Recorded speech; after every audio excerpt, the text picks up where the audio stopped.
तो नमस्ते दोस्तों, कैसे आप लोग। तो आज हम लोग जो है अपनी एनसीईआरटी सीरीज का जो दूसरा वीडियो यानी कि चैप्टर टू स्टार्ट करेंगे। ठीक है। चैप्टर टू क्या है कि जो हमारा एक इम्पॉर्टेंट चैप्टर है, यानी कि हिस्ट्री का कोई भी चैप्टर हो तो इम्पॉर्टेंट है। तो फर्स्ट चैप्टर क्या है हम लोग का?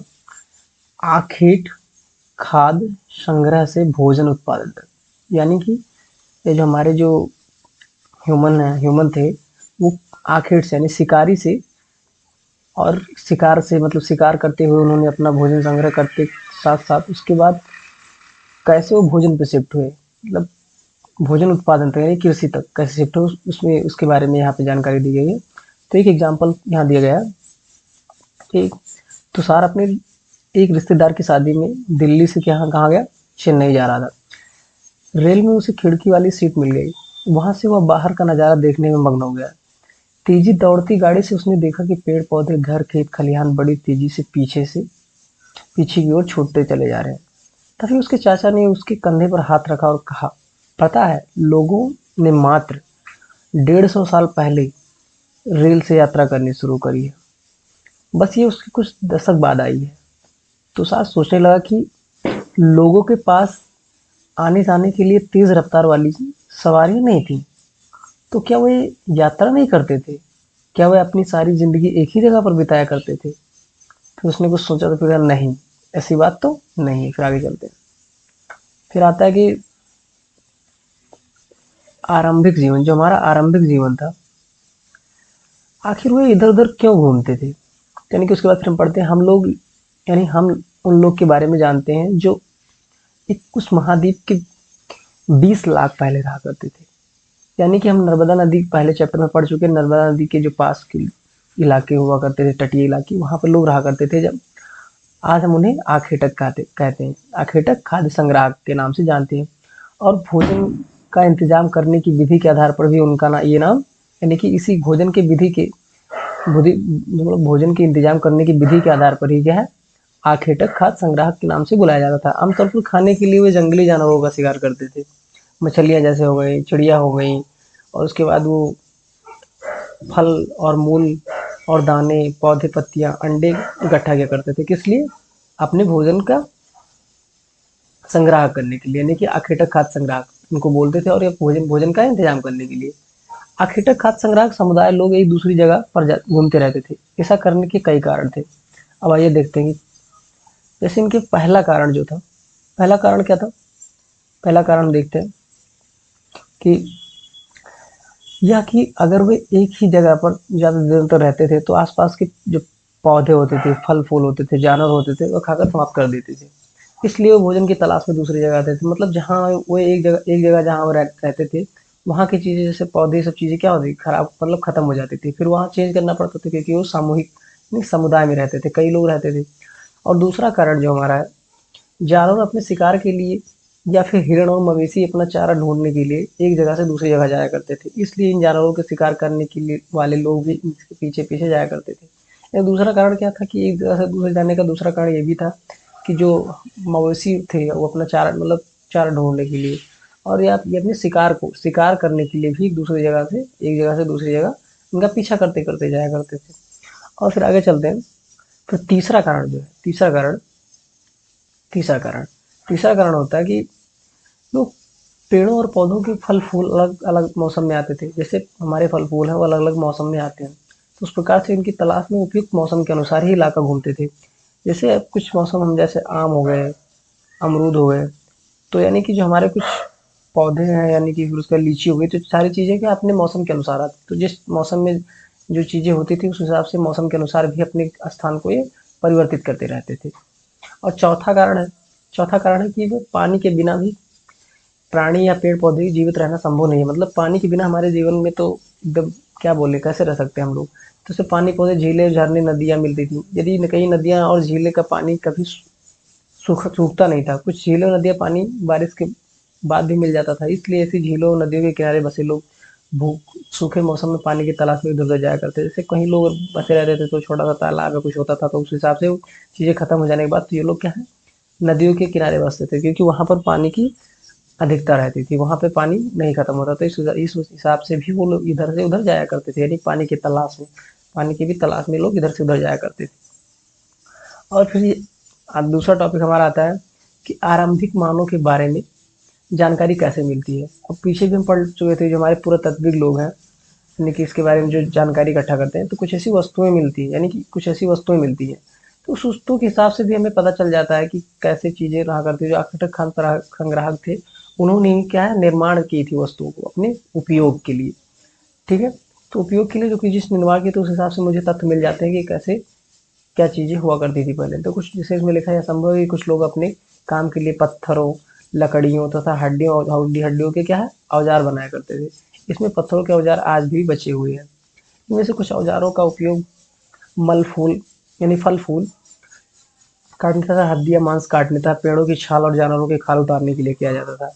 यानी कि जानवरों के खाल उतारने के लिए, हड्डियां के लिए, मांस काटने के लिए और पेड़ों की छाल उतारने के लिए, फल फूल काटने के लिए भी उपयोग किया जाता था। कुछ के साथ हड्डियां या लकड़ियों के मुट्ठे भी लगाकर भाले और बाण जैसे हथियार बनाए जाते थे। यानी कुछ हड्डियां जो होती थी, उनमें कुछ जो हाथ के मुट्ठे होते थे लगाए जाते थे, उसके हिसाब से फिर बाण और हथियार भी, बाण और भाले जैसे हथियार भी बनाए जाते थे। कुछ औजारों में लकड़ियाँ काटी जाती थी, कुछ औजारों से क्या है, लकड़ियाँ काटी जाती थी। लकड़ियाँ का उपयोग ईंधन के साथ साथ झोपड़ियाँ और औजारों बनाने के लिए भी किया जाता था।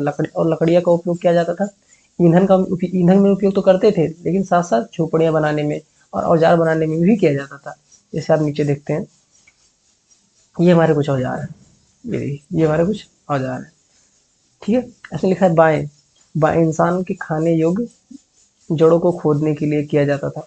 पत्थर का उपयोग जो है, यहाँ देखिए, जड़ों को मतलब जो हमारे जो इंसान खाने योग्य जो जड़े को खोदने के लिए किया जाता था, इंसान के खाने योग्य जो चीजें होती थी, जड़े होती थी, उनको खोदने के लिए क्या है, उपयोग किया जाता था। ये जो है हमारा दिख रहा है, ये औजार है। और दाई तरफ जो जानवरों के खाल वस्त्रों को सिलने के लिए, यानी कि हमारे जानवरों के खाल थे, उनको सिलने के लिए भी, जैसे यहाँ देखिए कुछ एग्जाम्पल बना हुआ है सिलने जैसा। लेकिन औजार कौन सा था, औजार हमारा, औजार ये हुआ करता था,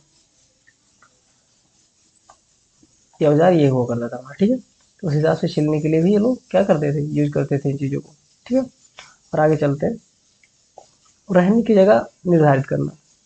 जैसे कुछ लोग रहने की जगह निर्धारित करना, तो जैसे त्रिकोण वाले स्थान, जैसे पुरातात्विक स्थान है, जैसे देखिए जो मैप हमारा है यहाँ पे, उसमें पुरातात्विक दिखा रहा है, जहाँ पर आखेटक संग्राहक होने के प्रमाण मिलते हैं, यानी आखेटक जो संग्राहक उनके प्रमाण मिलते हैं। इसके अलावा और भी कई स्थान पर आखेटक संग्राहक रहते थे।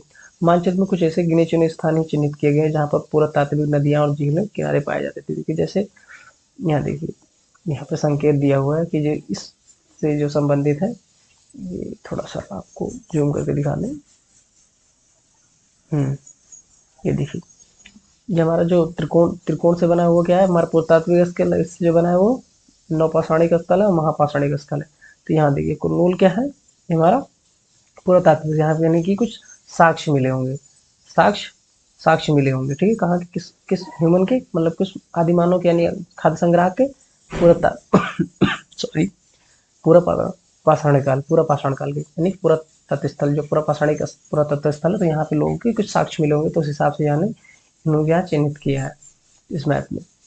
आगे चलते हैं, चूंकि पत्थरों का उपयोग, अब जैसे यहाँ देखिए, यहाँ कुछ कई पत्थर, कई पुरातात्विक नदियाँ और झीलों के किनारे पाए जाते थे। अब आगे चल के हम पढ़ते हैं, चूंकि पत्थर के उपकरण बहुत महत्वपूर्ण थे, इसलिए इसी जगह पे ढूंढते रहते थे, अच्छे पत्थर भी मिलते थे। जैसे कि अब ये देखिए, भीमबेटका आधुनिक मध्य प्रदेश में, इस पुरातात्विक स्थल पर गुफाएं व कदराएं मिली हुई हैं। लोग इन गुफाओं में इसलिए रहते थे क्योंकि वहाँ उन्हें बारिश, धूप और हवाएं से राहत मिलती थी। ये गुफाएं नर्मदा घाटी के पास है। क्या आप बता सकते हैं कि इसमें लोग क्यों रहते थे? जैसे कि अब ये देखिए, यहाँ पूरा लिखा है कि किस वजह से रहते थे, बारिश के लिए, धूप से बचने के लिए, हवाओं से राहत मिलने के लिए। इसलिए कहाँ पे है भीमबेटका, यानी कि मध्य प्रदेश में। शैल चित्रकला, इसमें से हम क्या पता करते हैं, चित्रकला दिया हुआ है, जिस गुफाओं में लोग रहते थे उसमें कुछ दीवारों पर चित्र मिले हैं। इनमें कुछ सुंदर उदाहरण मध्य प्रदेश के, दक्षिणी उत्तर प्रदेश की गुफाओं में मिले हैं, जिनसे जंगली जानवरों की बड़ी कुशलता और सजीव चित्रण किया है। कहाँ कहाँ पे, यानी कि जो जंगली जानवरों की बड़ी कुशलता से और सजीव चित्रण किया, कहाँ कहाँ पे सजीव चित्रण किया, मध्य प्रदेश में, और दूसरी जगह दक्षिणी उत्तर प्रदेश की गुफाओं में मिलते हैं। और आगे चलते हैं। पूरा स्थल क्या है? पूरा स्थल क्या है, किसे कहते हैं? तो कहते हैं पूरा स्थल उस स्थान को कहते हैं जहाँ औजार और बर्तन, इमारतें जैसी वस्तुओं के अवशेष मिलते हैं। यानी कि जहाँ अवशेष कुछ मिलते हैं, और औजार, बर्तन, इमारतें जैसी कुछ वस्तुओं के अवशेष मिलते हैं, उनको क्या बोलते हैं? पूरा स्थल बोलते हैं। ऐसी वस्तुओं का निर्माण लोगों ने अपने काम के लिए किया था और उसके बाद वे वहीं छोड़ गए। मतलब उन्होंने अपना काम किया, उसके बाद जैसे हमारे से कुछ चीज़ें, हम ही लोग हैं, बाद में हम लोग को जैसे कुछ घटना घटती है तो बाद में हमारे से बहुत सामान है जो छूट जाएंगे, तो वो क्या है? प्रस्थ स्थल हो जाएंगे। जिन औजार के सॉरी, औजार के लिए जैसे बर्तन, चीज़ें थी, जो कुछ इमारतें उनकी, मतलब जो कुछ उनके उपयोग में चीज़ें थी जिनके उनके थी, और उसके बाद हमें जो मिल गई तो क्या है? वस्तुएं अवशेष को अवशेष रूप में उनको मानते हैं, उन्हीं को पूरा स्थल मानते हैं। ठीक है, कोई भी वस्तु, चूड़ी हो गई, बहुत चीज़ें, उनको पूरा स्थल जहाँ पे मिलती है उसी को पूरा स्थल मान लिया जाता है। ठीक है, लोगों ने काम किया तथा बाद में वे वहीं छोड़ गए। ये जमीन के ऊपर अंदर कभी कभी कभी समुद्र के, नदी के पाए जाते थे। इसी पूरा स्थलों के बारे में आपको अध्याय में बताया जाएगा। तो क्या उसको हम क्या बोलते हैं? पूरा स्थल बोलते हैं। और आगे चलते हैं कि आगे चलते हैं जो आग की खोज, यानी कि मानचित्र 2 में, यानी कुरनूल की गुफा खोजें। वहाँ पर कुछ राख के अवशेष मिले हैं। ठीक है, राख के अवशेष मिले हैं। यहाँ क्या है? राख के अवशेष मिले हैं। तो वहाँ की, इसका मतलब क्या हुआ? ये आरंभिक लोग, वहाँ के लोग जो थे, आग जलाना सीख गए थे। आग का इस्तेमाल कई कार्यों के लिए किया गया, जैसे कई कई कार्यों के लिए किया गया होगा, जैसे प्रकाश के लिए भी किया होगा, मांस भूनने के लिए भी किया होगा, खतरनाक जानवरों को दूर भगाने के लिए भी किया होगा। आगे चलते हैं, आगे क्या है? आज हम आज हम आग का उपयोग किस लिए करते हैं? अब आप सोचिएगा किस लिए करते हैं। तो आगे चलते हैं, ये नाम और तिथियाँ। इससे बेहतर है कि हम आपको जो है यहाँ पर समझा देते हैं, क्योंकि यही सारी चीज़ें मैंने इधर लिख रखी हैं अच्छे से। ठीक है, ये देखिए यहाँ चीज़ें हैं, इस प्रकार मैंने इसको अपने हिसाब से बना रखी हैं। ठीक है, यहाँ इतिहास कैसे बांटा गया? इतिहास को, तो इतिहास है, इतिहास को 3 पार्ट में बांट दिया गया। क्या है? प्रागैतिहासिक काल, आधैतिहासिक काल और ऐतिहासिक काल। फिर ऐतिहासिक काल को इसमें बांट दिया गया पूरा पाषाणिक काल, पूरा पाषाण काल, मध्य पाषाण काल, नवपाषाण काल। ठीक है, नवपाषाण काल। अब इसको भी एनसीईआरटी में बांटा गया, यानी कि इसको कितने टाइमलाइन में बांटा गया? 20 लाख से 12,000 साल तक, फिर 12,000 से 10,000 साल, और नवपाषाण काल कब से स्टार्ट हो? 10,000 साल से। ठीक है, और ऐसे पूरा पूरा पाषाण काल को कितने? 3 पार्ट में बांट दिया गया है। एक आरंभिक आरंभिक पूरा पाषाण काल, मध्य पाषाण काल, उत्तर पाषाण काल। यही यहाँ चीज़ें इसमें लिखी हुई हैं। ठीक है, तो क्या मतलब है? इतनी चीज़ों को पढ़ने के लिए आप पढ़ लीजिएगा अपने हिसाब से सिस्टमेटिक वे में, और मैंने वही चीज़ें वहाँ लिखी हैं। देखिए यहाँ पे ये इंपॉर्टेंट चीज़ें कैसी लिखी हुई हैं। बदलती जलवायु, ये एनसीईआरटी ऐसी चीज़ है कि वहाँ पे एक एक फैक्ट जो होते हैं ना, इस हिसाब से आपसे पूछते जाते हैं कि आपको लगेगा कि हाँ हाँ ऐसे कुछ पढ़ रखा है कहीं। तो एनसीईआरटी के कहीं भी कोई फैक्ट लिखा है तो बहुत इंपॉर्टेंट। जैसे यहाँ लिखा है कि लगभग 12,000 साल पहले दुनिया की जलवायु में बदलाव हुआ। अब आपसे पूछेगा कि मध्यकाल में जल बदलाव कब हुए, मतलब बदलाव कब हुए, ऐसा ऑप्शन देगा कि जो है बदलाव कब हुए? मध्य पाषाण काल, नव पाषाण काल, पूरा पाषाण काल। तो आप पढ़ेंगे तो 12 से स्टार्ट कब हुआ? 12 साल से पहले। पहले क्या होगा? तो आपका, यानी कि पूरा पाषाण काल में जो है चीज दुनिया की जलवायु में परिवर्तन है। ऐसे गर्मी बढ़ने लगी, परिवार स्वरूप कई क्षेत्रों में घास वाले बड़े मैदान बनने लगे, जैसे हिरण, बारहसिंगा और बकरी, गाय जैसे जानवरों की संख्या बढ़ी, और घास खा के वो लोग घास खाकर जिंदा रह सकते थे, क्योंकि परिवर्तन हुआ तो चीज़ें क्या है? बहुत अपने आप में सिस्टमेटिक वे में चलने लगी, क्योंकि वहाँ पर आवश्यकता उस हिसाब से पूर्ति होने लगी जानवरों की।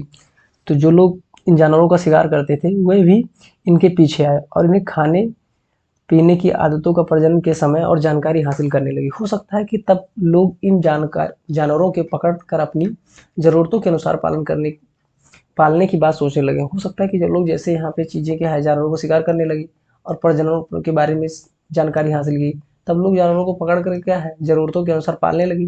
तो उन्होंने सोचा होगा क्यों ना इनको हम पाल ही लेते हैं, क्योंकि उनके अनुसार जानवर थे। इस हिसाब से भोजन इस काल में मछली का भोजन महत्वपूर्ण स्रोत था। अब आपसे पूछा जा सकता है किस काल में मछली का स्रोत सबसे ज़्यादा इंपॉर्टेंट था? तो क्या है? डायरेक्ट आपको सवाल का आंसर दे सकते हैं। आगे चलते हैं, खेती और पशुपालन।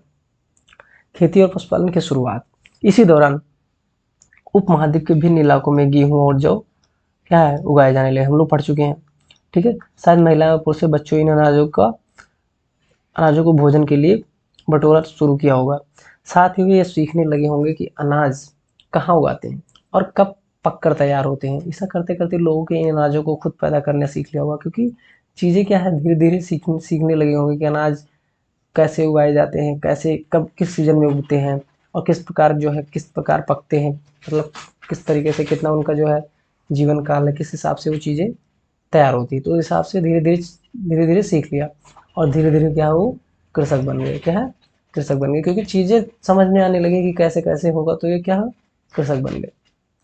आगे चलते हैं। इसी तरह लोगों ने अपने घर के आसपास चारा रखकर जानवरों को आकर्षित कर पालतू बनाया होगा, क्योंकि वैसे तो जानवर आएंगे नहीं, चारा रखा होगा तो उन्होंने सोचा होगा जाके खाए, उस हिसाब से उन्होंने क्या है पालतू बनाया होगा। सबसे पहले जिन जंगली जानवरों का पालतू बनाया गया वह क्या था, कुत्ता। कुत्ता का जंगली पूर्वज था। ठीक है, कुत्ता का जंगली पूर्वज था। धीरे धीरे लोग भेड़ बकरी, लोग भेड़ भी पालने लगे, फिर उसके बाद बकरी भी पालने लगे, गाय भी पालने लगे, सूअर भी पालने लगे। जैसे जानवर अपने घरों के नजदीक आने उत्साहित करने लगे, ऐसे जानवर को झुंड में रहते थे तो ज़्यादातर घास खाते थे। अक्सर लोग अन्य जंगली जानवरों की सुरक्षा के लिए क्या करते थे, अतः धीरे धीरे वो पशुपालक भी बन गए। ठीक है, धीरे धीरे क्या है पशुपालक भी बन गए। अब आगे चलते हैं। अब यहाँ देखो लिखा है बसने की प्रक्रिया। कैसे लोग बसे, लोगों द्वारा पौधे उगाने और जानवरों की देखभाल करने को बसने की प्रक्रिया का नाम दिया गया। लोगों द्वारा क्या है पौधा उगाने, उसके बाद जानवरों की देखभाल करने की प्रक्रिया को क्या है बसने की प्रक्रिया के नाम से जाना गया। ठीक है, अपनाए गए पौधे और जानवरों अक्सर जंगली पौधे तथा जानवरों से भिन्न होते थे। अक्सर अपनाए गए ये पौधे तथा जानवर, यानी कि जो पाले गए हमारे जो जानवर जो पाले गए और अपना जो पौधे अपनाए जाते थे, ये अक्सर जंगली पौधे और जानवरों से क्या होते थे भिन्न होते थे। इसकी वजह थी कि बसने की प्रक्रिया की दिशा में अपनाए गए पौधे और जानवर लोग चयन करते थे। उदाहरण के लिए जैसे यहाँ पे है, उदाहरण के तौर पर लोग वही पौधे और जानवर का चयन करते थे जिनके बीमार होने की संभावना कम हो। बीमार होने की संभावना कम हो, क्योंकि संभावना है कि वहाँ पर बीमारी हो जाने के बाद पशुपाल जो कुछ हमारे जानवर से ज़्यादा बीमार होते तो उन्हें क्यों पालेंगे, क्योंकि चीज़ इनका लॉस होगा, उनकी हानि होगी, उस हिसाब से उनको क्यों पालेंगे। यही नहीं, लोग उन्हीं पौधों को चुनते थे जिनमें बड़े दाने हों, पौधे बड़े दाने की चुनते थे। क्यों चुनते थे आप लोग सोचिएगा, क्योंकि उपज ज़्यादा हो, साथ ही जिनकी मजबूत डंठलें अनाज और पके दाने का भार संभाल सके। पौधे के बीजों को संभाल कर रखा जाता था ताकि फिर उगाने के लिए पूर्वक सुरक्षित रख सके, क्योंकि बीजों को क्या है संभाल के रखा जाता है। क्यों, क्योंकि बाद में भी उनको चीज़ों को उगाने में काम आएगी उसके बीज। इन्हीं जानवरों को आगे प्रजनन के लिए चुना जाता था। वे आमतौर पर अहिंसक होते थे, इसलिए हम देखते हैं कि पाले गए जानवर तथा कृषक के अपनाए गए पौधे तथा जंगली जानवर तथा पौधे धीरे धीरे भिन्न होते गए। और मिसाल के तौर पर जंगली जानवरों की तुलना में पालतू जानवरों के दांत सींग होते थे। जंगली जानवर थे हमारे, और जो पालतू जानवर थे तो उनके क्या है दांत में डिफरेंस था। देखिए जंगली जानवर जो हमारे थे उनके दांत और सींग में क्या होता डिफरेंस होता था। जो हमारे पालतू जानवर थे अक्सर कर उनके दांत और सींग नहीं होती थी। इस प्रकार जो है देख सकते हैं हम कि इस प्रकार जो है तो कि क्या है इन दांतों को देखें और इनमें से कौन सा जंगली सुअर का है और कौन सा पालतू सुअर का। आप पता भी लगा सकते हैं कि देखिए पता कैसे लगा सकते हैं आप, देखिए ये बहुत छोटा सा दांत है, ये क्या है बड़ा दांत है, तो उस हिसाब से आप देख सकते हैं।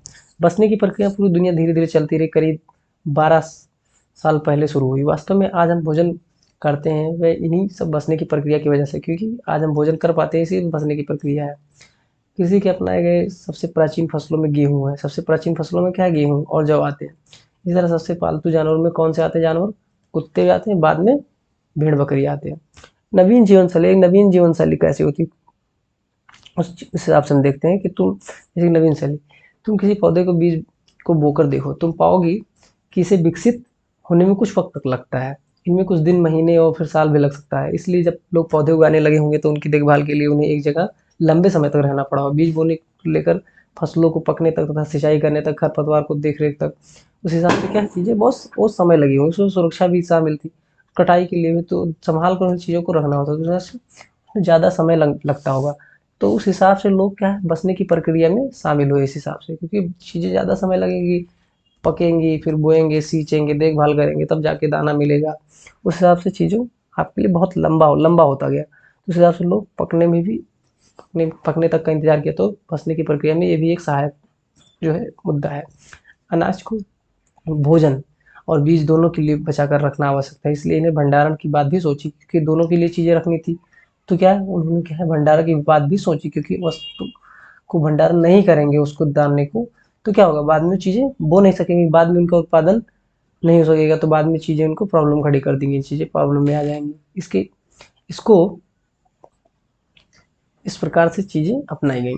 इलाके में लोग मिट्टी के बड़े बड़े बर्तन बनाए, टोकरियाँ बुनी या फिर जमीन में गड्ढा खोदा, बड़े बड़े मतलब क्या किया उन लोगों ने, मिट्टी के बड़े बड़े बर्तन बनाए, क्यों, इसलिए क्योंकि भंडारण के लिए, और टोकरियाँ बुनी या जमीन में गड्ढा खोदा। क्या तुम्हें लगता है कि शिकारी या भोजन संग्रह करने वाले बर्तन बनाते और उनका उपयोग करते होंगे? आपने जवाब करार दिया, बताइए आप। जानवर चलते फिरते खाद्य भंडार, जानवर बच्चे देते थे, उनकी संख्या बढ़ती।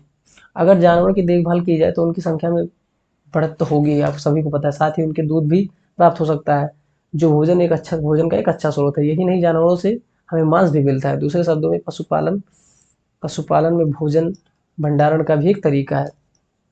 भोजन भंडारण का तरीका नहीं कि आप पशु पाल लिए तो भोजन ही आप पाल रहे हैं कहीं ना कहीं अपना, जिस प्रकार से देखा जाए उस प्रकार लोग जो है खाद्य संग्राहक यानी कि आखेटक थे। तो क्या है, एक भोजन के प्रकार से ही जैसे चीजें लोग आज भी बकरी और मुर्गा पालते हैं, तो क्या है, भोजन का भंडारण ही तो करते हैं, उसी प्रकार कहा गया है यहाँ पे। अब आगे आओ आरंभिक कृषकों पशुपालकों के बारे में पता करें। तो मानचित्र जो देखा गया उस हिसाब से आप देख सकते हैं कि क्या कई झीलें नीले वर्ग से दिख रही होंगी। देखिए आप मानचित्र 13 पृष्ठ आप देखते हैं, नीले रंग से दिख रहे होंगे, ठीक है, नीले से दिख रहे होंगे। तो नीले क्या है, नीले से दिख रहे होंगे। अब यहाँ देखिए नीला क्या है,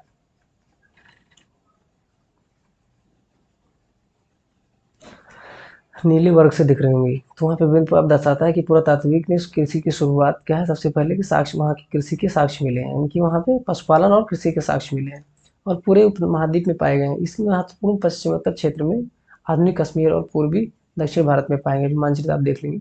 वास्तव में निर्दिष्ट स्थानों और कृषकों पशुपालकों की बस्तियाँ थी, और यहाँ पे इसे जांचने के लिए वैज्ञानिक खुदाई में मिले पौधे तथा पशुओं की हड्डियों के नमूने का अध्ययन करते हैं। इसमें सबसे पहले रोचक जले हुए अनाज तथा दोनों के एक अवशेष है, यानी कि हमारे जो रोचक बात यह है कि हमारे उस नमूने में क्या है, जले हुए अनाज भी हैं, अनाज के अवशेष भी हैं, और पशुओं की हड्डियां भी मिली हुई वहाँ पे खुदाई करने पे। और ये गलती से या फिर जानबूझकर जलाए गए होंगे, ये तो कुछ जानकारी है नहीं, क्योंकि विशेष जानकारी हमें नहीं होती है। पूरा पाषाण काल, मध्य पाषाण काल, नव पाषाण, क्योंकि बहुत पुरानी चीजें हैं। वैज्ञानिक इन अनाज को दोनों की पहचान कर सकते हैं।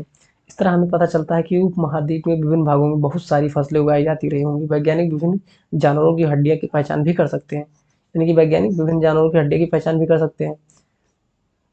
और स्थायी जीवन की ओर पुरातात्विक ने कुछ प्रस्तुत जैसे झोपड़ियाँ, निशानों के घर मिले हैं, जैसे बुर्जों वर्तमान में कश्मीर में। तो लोग गड्ढे के नीचे रहते थे, उन्हें क्या बोलते थे, गर्थास बोलते थे। उतरने के लिए सीढ़ियाँ होती थी, उन्हें ठंडी के मौसम में सुरक्षा मिलती होगी, क्योंकि कश्मीर में क्या होता है, ठंडी होती है, तो उस हिसाब से उन्हें नीचे गड्ढा खोदा, उस हिसाब से वहाँ चीज़ें थोड़ा गर्माहट महसूस होती थी, तो उनको क्या बोलते थे, गर्तावास बोलते थे। और सीढ़ियाँ होती थी, इसमें उन्हें ठंड के मौसम में सुरक्षा मिलती थी। पुरातात्विक ने झोपड़ियों के अंदर बाहर दोनों ही स्थानों पर जलाने की जगह मिलती थी।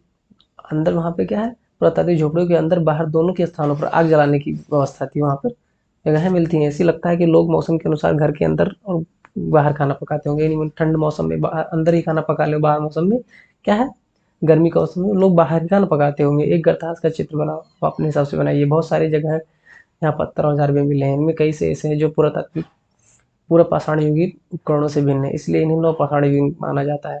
यानी जो हमारे पूरा पाषाण कुछ युगीन पत्थर हैं जो क्या है, नव पाषाण, यानी कि कुछ भिन्न है, तो उन्हें क्या है, नव पाषाण युग माने, क्योंकि वहाँ पे चीजें और पतली हो गई और अच्छे से चमकदार होती गई और नुकीली होती गई। औजार भी हैं जिनमें धार और अधिक पैना होता था, यानी कि नव पाषाण के जो हमारे उपकरण थे उनकी क्या है, धार अधिक पैना था, और उनमें पालिश भी चढ़ाई जाती थी। जैसा हमने बताया कि उन्हें पालिश भी होती थी। ओखली और मूसल का प्रयोग अनाज और वनस्पतियों के परात अन्य चीजों को पीसने के लिए किया जाता था। हजार साल बाद भी ओखली आज मूसल आज भी है, आप जब देखते होंगे कि उस ओखली हम लोग के यहाँ कहीं ना कहीं है, रखी हुई होती है। प्राचीन प्रस्तर युगीन, प्रस्तर युगीन मतलब जो पत्थर की चीजें हैं, यानी कि उन्हीं को प्रस्तर युगीन कहा है। और प्रस्तर युगीन जो हमारे औजार हैं उनका निर्माण भी लगातार होता रहा है। कुछ औजार आज भी बनाए जाते हैं, इस प्रकार हम देख सकते हैं। जैसे कि ये देखिए यहाँ पे देखिए किस प्रकार ये नुकीला सा जो है यहाँ पे पत्थर है। यहाँ से तो चीज़ें क्या है, थोड़ा बहुत डिफरेंस है चीज़ें से। ये देखिए इस प्रकार से यहाँ ज़्यादा नुकीला नहीं, ये ज़्यादा नुकीला नहीं, तो क्या चीज़ें धीरे धीरे क्या है, उपकरण तो वैसे, लेकिन आप चीज़ें देखें थोड़ा चेंज है। हालांकि ये नौ पसाड़ी युगीन के कुछ उपकरण ही हैं। उस प्रकार से आप समय के साथ परिवर्तन देख सकते हैं। नवपाषाण युग के पुरातात्विक में कई प्रकार के मिट्टी के बर्तन भी मिले हैं। नवपाषाण में मिट्टी के क्या है, बर्तन भी मिले हैं। कभी कभी इन पर अलंकरण भी किया गया, अलंकरण यानी कुछ लिखा गया होगा। बर्तनों के उपयोग में चीज़ें में रखने के लिए किया जाता था, कि कुछ चीज़ें क्या है रखने के लिए प्रयोग किया जाता है, जैसे हम भंडारण करते थे, भंडारण यहाँ पे कुछ और चीज़ें के लिए रखने के लिए किया जाता है। बहुत सी चीज़ें उनकी आवश्यकता की जो चीज़ें होती थी उनका उपयोग इसके लिए करते थे। लोग बर्तनों का प्रयोग खाना बनाने के लिए भी करते थे। चावल, गेहूँ तथा दलहन जैसे अनाज का अब आहार का महत्वपूर्ण हिस्सा हो गया था, यानी कि आहार के लिए पहले क्या है, पहले मांस मच्छियों पर यानी कि शिकारियों पर मतलब शिकार करने पर डिपेंड थे, लेकिन अब यहाँ पर क्या हुआ, चीज़ें क्या है, खाना मतलब कि पशुपालन पशुपालन और साथ में खाना बनाने की वस्तुओं का भी इन्होंने क्या है उत्पादन कर लिया। यानी कि चावल, गेहूँ, दलहन। तो हम लोग का क्या है, चैप्टर का नाम ही क्या है, नाम ही यही है कि आखेटक खाद्य संग्राहक से भोजन उत्पादन तक। ठीक है, इसके साथ साथ अब लोग कपड़े भी बुनने लगे। क्या है, कपड़े भी बुनने लगे। इसके लिए कपास जैसी वस्तुएं, पौधे लगाए जा सकते हैं। यह परिवर्तन हर एक जगह दिखाई गए होंगे, ऐसी बात नहीं है। एक तरफ जहाँ कई जगह पर स्त्रियों पुरुष शिकार तथा भोजन संग्रहण के लिए काम करते थे, तो वहीं लोगों ने हजारों साल में दरमियान धीरे धीरे खेती और पशुपालन का अपना लिया। बहुत लोग मौसम के मुताबिक बदल बदल कर अपनी आजीविका चलाया करते थे। अब नीचे थोड़ा सा सूक्ष्म दर्शन, मेहरगढ़ में जीवन मृत्यु। मानचित्र 2 पृष्ठ 13 में मेहरगढ़ ढूंढे। मेहरगढ़ अभी आपको दिखा देंगे मेहरगढ़ कहाँ है। तो यह ईरान से जाने वाले सबसे महत्वपूर्ण रास्तों में से बोलन दर्रे पास एक हरा भरा समतल स्थान है। मेहरगढ़ संभवतः वह स्थान है जहाँ पर स्त्री पुरुषों ने इस इलाकों में सबसे पहले और जौ जौ उगाना और भेड़ बकरी पालना सीखा। यहाँ पर विभिन्न प्रकार के जानवरों की हड्डियाँ मिली। इसमें हिरण तथा सूअर जैसे जंगली जानवरों तथा भेड़ की बकरियाँ की हड्डियाँ हैं। मेहरगढ़ के इसके अलावा चौकोर और आयताकार घरों के अवशेष भी मिले हैं। प्रत्येक घरों में 4 या उससे ज़्यादा कमरे हैं तथा कुछ संभवतः भंडारण के काम आते। देखिए, प्रत्येक घर में 4 कमरे से भी अधिक कमरे हैं और कुछ भंडारों के लिए भी काम आते थे। मेहरगढ़ का जो चित्र आप देख सकते हैं कि मेहरगढ़ का जो घर का चित्र है, ये देखिए मेहरगढ़ के शायद ऐसे ही दिखते होंगे कुछ। तुम जिस घर में रहते हो उसके साथ इस घर का क्या समानता है, आप देखिए क्या समानता है, उस हिसाब से अपनी समानताओं को यहाँ पर अंकित करिए। मृत्यु के बाद समानता मृतक के सगे संबंधी उनके प्रति सम्मान जताते थे। लोगों की आस्था है कि मृत्यु के बाद जीवन होता है, इसलिए कब्रों में मृतकों के साथ क्या है, कब्र में मृत्यु के साथ कुछ सामान भी रखे जाते थे। मेहरगढ़ में ऐसी कई कब्रें मिली हैं जहाँ पर कब्रों में एक मृतक के साथ एक बकरी को भी दफनाया गया, यानी कि जो उनकी सबसे प्यारी चीज़ होती थी उनके साथ में अपना देते। लोग कहते थे कि उन क्या है उनकी उनको भी तब भी जीवित रहते हैं। संभवतः इसे परलोक के मृतक खाने के लिए रखा गया होगा। संभवतः इसे परलोक में मृतक के खाने के लिए रखा गया होगा। मेहरगढ़ में कब्रें चित्र देख सकते हैं। यहाँ पे जो मनुष्य का चित्र है, यहाँ पे बकरी का चित्र है। फ्रांस में गुफाएं देखो, अन्यत्र कुछ अन्यत्र पढ़ लेते हैं। क्या कि अपने एटलस में फ्रांस ढूंढे, आप एटलस में फ्रांस ढूंढे। इस चित्र फ्रांस का गुफा है। इस पुरातात्विक खोज में लगभग 100 साल पहले 4 स्कूली छात्रों ने की थी। इस पुरातात्विक की खोज लगभग 100 साल पहले 4 स्कूली छात्रों ने की थी। इस तरह चित्र में 2000 साल पहले की और 10,000 पहले के बीच बनाए गए थे होंगे। इनमें कई जानवर ऐसे चित्र हैं, इनमें जंगली घोड़े, गाय, भैंस, गैंडा, रेंडियर, बारहसिंगा तथा सूअरों के गहरे चमकीले रंगों से चित्रित किया गया। इन रंगों को लौह अयस्क एवं चारकोल जैसे खनिज पदार्थों से बनाया जाता था। इन चित्रों को उत्सवों के अवसर पर बनाया जाता था, तो फिर उन्हें शिकारियों को शिकार निकलने के पहले स्थानों के लिए बनाया गया होगा। समझ लीजिए, एक नवपाषाण पुरातात्विक से एटलस में ढूंढे नवपाषाण युग से संबंधित प्रसिद्ध पुरातत्व लेख चताल ह्यूग तुर्की में है। आप चताल में ढूंढिए, चताल ह्यूग तुर्की में है, जहाँ पर दूर दराज स्थानों में कई चीज़ें लाई जाती हैं और उनका उपयोग किया जाता है। जैसे सीरिया में लाया गया चमकदार पत्थर तथा लाल सागर भी ढूंढिए कहाँ है। कौड़ी भूसा भूमध्य सागर की सीपियाँ। ध्यान रहे कि उस समय पहिए वाले वाहन का विकास नहीं हुआ था, लोग सामान खुद जानवरों के पीठ पे लाद पर ले जाया करते थे। ठीक है, चीज़ें आपका ये चैप्टर खत्म हुआ इसका। चलिए ठीक है, धन्यवाद, थैंक यू। और आपको ऐसे सीधे एक चैप्टर का वीडियो मिलता रहेगा, आप रेगुलर बेस पे देखते रहिए।